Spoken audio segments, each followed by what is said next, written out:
मागील वर्षी अर्थात 2024 मध्ये जर आपण पाहिलं तर अमरावती शहरामध्ये तब्बल 1,90,000 दुचाकीस्वारांनी जे आहे ते वाहतुकीचे नियम मोडल्याचा समोर आलेला आहे। याच्या माध्यमातून कोट्यावधी रुपयाचा दंड वसूल झाल्यानंतरही अमरावतीकर जे आहेत ते अजूनही बेपर्वा असल्याचं पाहायला मिळत आहेत।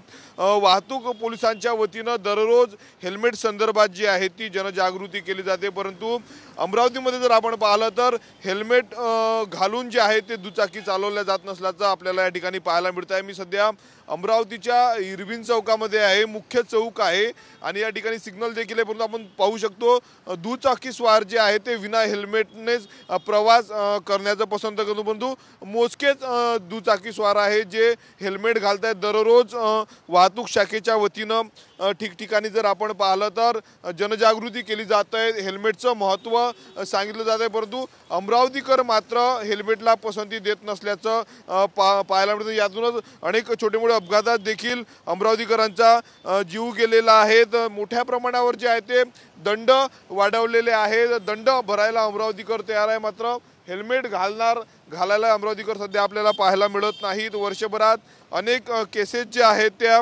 वाहतूक शाखेने केलेल्या आहेत। विना हेल्मेटच्या जवळपास आपण जर पाहिलं 2024 मध्ये 1,630 केसेस आहेत, सोबतच अतिवेग आहे, ट्रिपल सीट आहेत, वाहतुकीचा अडथळा, ड्रग अँड ड्राईव्ह अशा अनेक केसेस जे आहेत ते अमरावतीमध्ये पाहायला मिळत आहेत। त्यामुळे कुठेतरी अमरावतीकर यातून धडा घेणार का असा प्रश्न या निमित्ताने जो आहे तो निर्माण झालेला आहे, परंतु अनेकदा जनजागृती करूनही अमरावतीकर मात्र हेल्मेट घालत नसल्याचं समोर आलेलं आहे।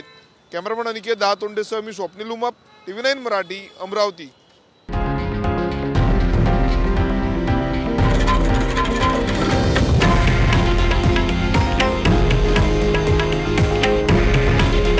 हे आहे देशातील नंबर 1 न्यूज नेटवर्क आणि आपण पाहत आहात TV9 मराठी।